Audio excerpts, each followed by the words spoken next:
Vibes. Of course, it's December. That's the festive season. And this is a season that revolves around long lunches, lavish braais, and big family gatherings where indulgence is not just about acceptable, but it's also expected. We want to eat and we want to eat good.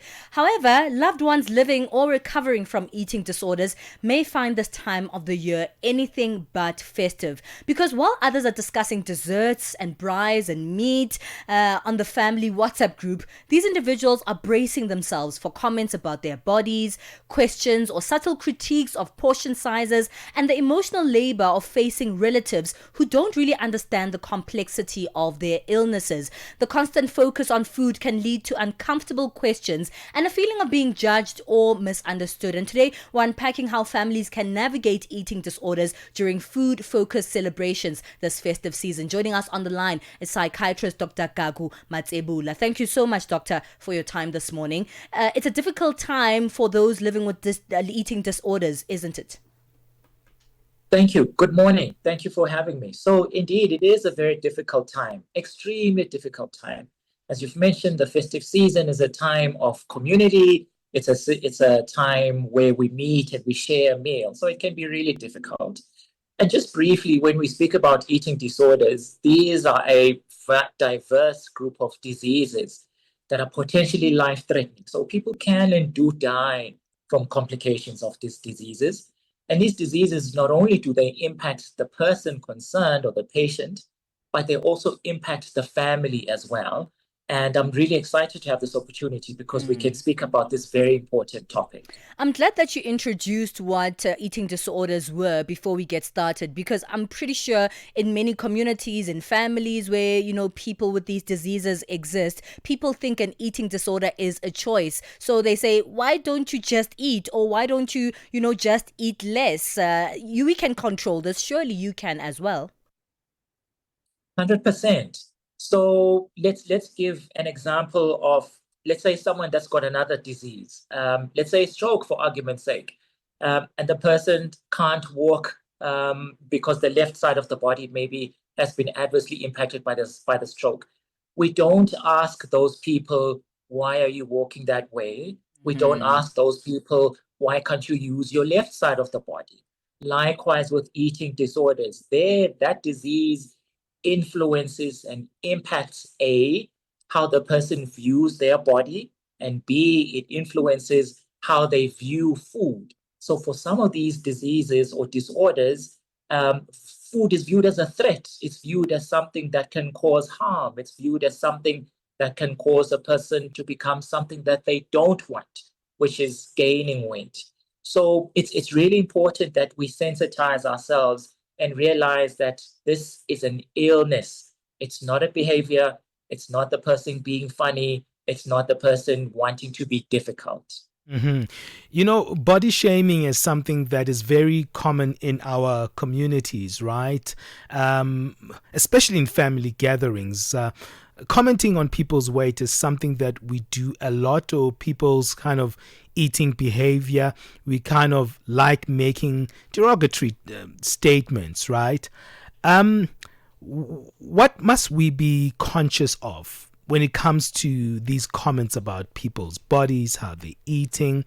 Doctor, what would you advise for us to do? Because at times we are away from people for a long time, and during the Christmas season, maybe you haven't seen a family member for a long time. And, it's so easy to say, hey, you've gained weight. Oh, you must be happy. That's what we usually say. But there's more happening underneath that layer than what meets the eye. So how would you say we approach this particular issue? Thank you for that, Benjamin. I think that's such a beautiful question. It is not a good idea to make comments on people's weights or people's bodies. I always say to my patients, of all the things that we can speak about on this big world that we live in, weight or bodies should not be part of it. I mean, what do we have to lose if we don't make a comment on how a person's weight is? And I cannot tell you how many patients I've seen who, such a comment actually sticks with them. So let's rather run away from, speaking about how a person has gained weight, because you never know what's going on. The person might be on some form of treatment that's making them gain weight. The person could have some life-threatening illness, which is changing their weight. Instead, express joy at seeing the person. Talk about anything and everything. You can talk about the news. You can talk about music. You can talk about movies. You can talk about games. You can talk about what's happening at the Madanga Commission. There's so much that you can talk about. The other thing when it comes to talking is to be aware of the type of language that we use around meals. If you're going to have that second helping or third helping of dessert, don't then speak about the million gazillion calories that you've taken on and that you now have to spend 36 hours on the treadmill. That's not healthy. If you want the dessert, eat it. In essence, what I'm trying to say is we need to normalize conversations around food. So have the meal, no comments on people's weights, no body shaming, no comparing bodies, because that's one of the big things that people with eating disorders struggle with. No saying, Utapelo has gained weight or Sipo has lost weight and is looking so good. That's not a healthy thing to talk. Yeah. There's so many eating disorders on different parts of the spectrum. There's anorexia, bulimia, binge eating, avoidant restrictive food intake disorder, and so many others that, of course, we don't know all of them. But essentially how most of us think about eating disorders is two-sided. Those who eat excessively and those who don't want to eat. There's obviously a lot in the spectrum in between. But I want us to focus on these two because that's what the community sees as eating disorders and how the community judges one another when it comes to eating together at dinner tables. And so when people are on either side of these spectrums of these eating disorders, and there's food there in front of us, everybody's eating, people are looking at each other and they're also looking at your weight in respect to what your plate looks like. How does one actually feel? How would one feel who has an eating disorder on each of these sides during this festive eating period? Thank you for that, Palesa. So when we speak about anorexia and bulimia, as you've quite rightly said, these are the ones that tend to be more well-known amongst the populace. So with a person who's got anorexia, there is an intense fear of gaining weight. And so what that person does is they really cut down the portions of meals that they eat, or in some cases, they restrict their foods. So what might happen in that family gathering, if you've got someone with anorexia, you might notice that their servings way more smaller than everyone else. They might take an even longer time to complete that meal. And in some instances, they might not even finish the meal, or you might notice that there's certain food types that they just run away from, like carbs, for argument's sake, or fats. Those ones they'll run away from. Then on the other end of the spectrum, we've got people who have got bulimia. And a person that's got bulimia is characterized by this loss of control when it comes to food. So that person tends to eat faster or a larger amount of food than ordinary. And they tend to feel quite sad, or they have a sense of self-disgust after they've eaten. And what they then try to do is they try to come up with what we call inappropriate ways of preventing weight gain. So they might disappear from the family. They might go off to a place that's private, and you might find that some of them might even start to elicit vomiting. That is how these people may present. But again, it's really important for the audience to know that these are not people who are being funny or trying to be clever or trying to do white people's things, as some people call it. Yeah. But rather, these are people that are unwell. They have a disease, and that disease demands understanding and medical attention.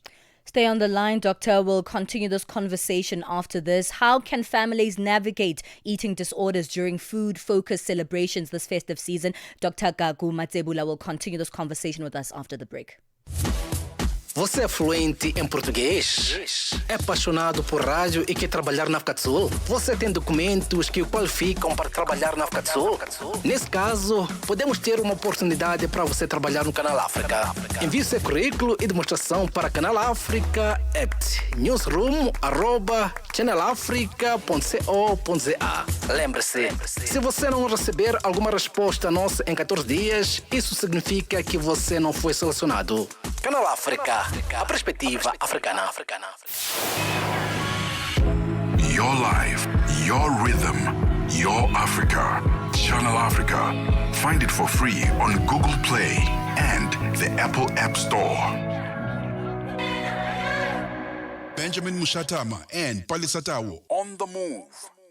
Hey, I love the conversations we have here on the show. How do we try to live our lives with a sense of sensibilities towards others? How do we try to also live well in ourselves and uplift ourselves? So this is also a very enriching conversation, a very sensitive one indeed, because during this season, there's a constant focus on food and can be uncomfortable and can lead to very dismissive statements. Others can feel judged when it comes to navigating this. We're speaking around the issue of, those who are struggling with eating disorders, and they have to be part of food-focused celebrations during this time. Dr. Gagu Matsebula joins us, a psychiatrist. Dr. Gagu, you've been helping us on this one, and we've been speaking from an outside-in perspective, but there are those who are probably listening to us and have eating disorders themselves, and they know it, and it's a secret, and at times maybe they're also trying to get help. How do they navigate this season? Because it is difficult having an eating disorder. Indeed, thank you for that, Benjamin. It is difficult in terms of the severity of this disease. So for a person that does have eating disorders, there are just 3 points that I'd like to touch on, and these, they can try to implement these as we go into the festive season. The first is self-care, and this applies to the families as well, because we don't want families to undergo what's called caregiver burnout. So self-care means continue doing things that make you happy, continue with the normal routines of life, continue chasing goals that are important to you. That's the first thing. When it comes to the second point, we call that PrEP. So if there is a medical team, and there really should be when we're speaking about people with eating disorders, we can have discussions with the medical team about, we're going into the festive season, this is what tends to happen, please help us come up with a meal plan that incorporates snacks as well. If we can get that and implement that consistently, it does tend to work out a bit better. And in terms of PrEP, the other thing that can be done is that maybe a couple of the family members that we feel comfortable talking to, we can let them know that we do have this family member that has got this difficulty going on with their health. Maybe let's see if we can accommodate them when it comes to the meal plan. And in terms of PrEP, again, we can have the person with the eating disorder come up with maybe a phrase or a gesture that they can use when they're starting to feel overwhelmed. And when they use that sign, then, they can find a quiet place in the house where they can get to recover and recoup themselves. Mm-hmm. And then the third point is talk. Talk there means we shouldn't, spend a lot of attention on food and on the diseases as well. People that have got illnesses know that there's this illness that they have, and they really don't like being the center of attention.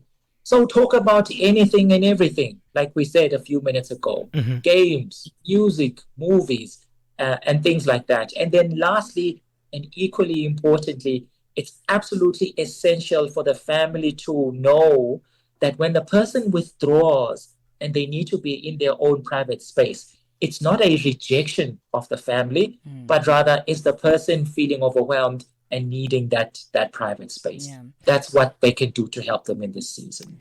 On the note of self-care there, Doctor, sometimes we know that we can speak about it openly, maybe try and navigate a way where the family interacts with it in a kind, a helpful way. But we know that in some families, there's a 80-year-old grandmother, who says whatever she wants. There's an aunt somewhere who you can't tell anything about. And there are people who are very uneducated about mental health that says, you're just being funny. We don't really care about this. Is it an option of self-care for those living with eating disorders at this time, not to go spend Christmas with their families, not to go to these large family gatherings, and perhaps find other alternative social ways, perhaps with their friends who they're close with, or maybe, the families that we create, and just not attend these events at all?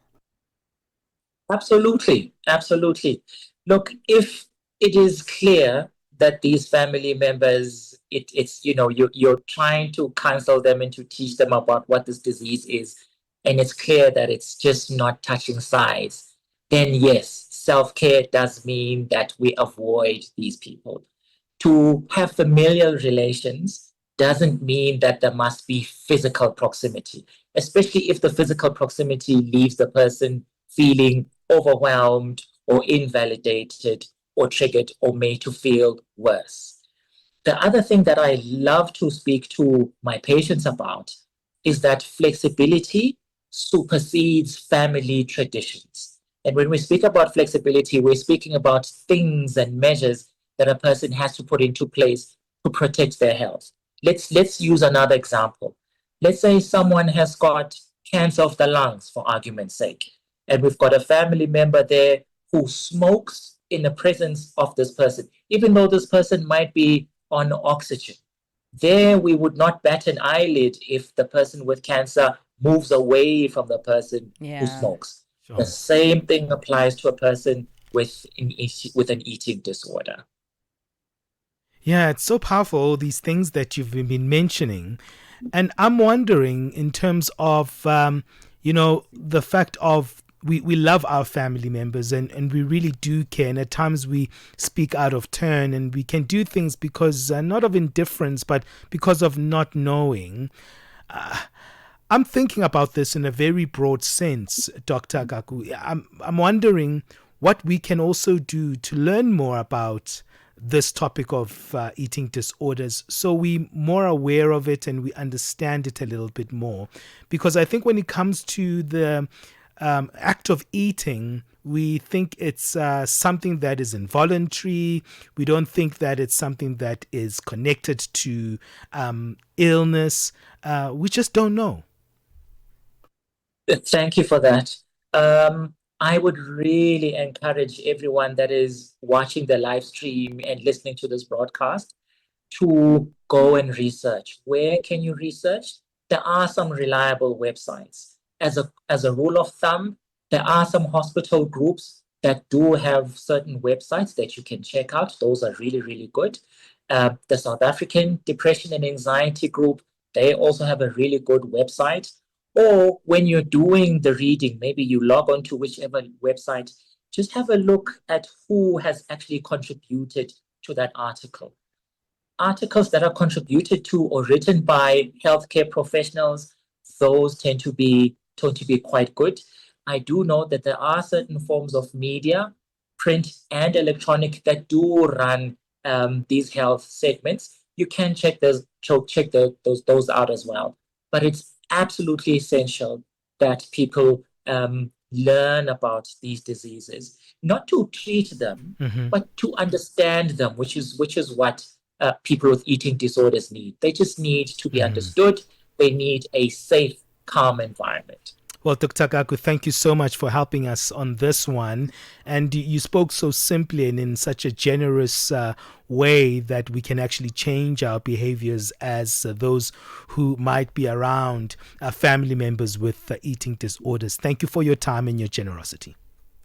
Thank you so much for having me. Only a pleasure. Fantastic. That's Dr. Gagu Matsebula, who's a psychiatrist. That conversation takes us to 11:30. What do you think about that? Do you ever think about, I'm thinking about it. Maybe I made a comment just even yesterday about someone's weight. You know, sometimes you say things out of turn.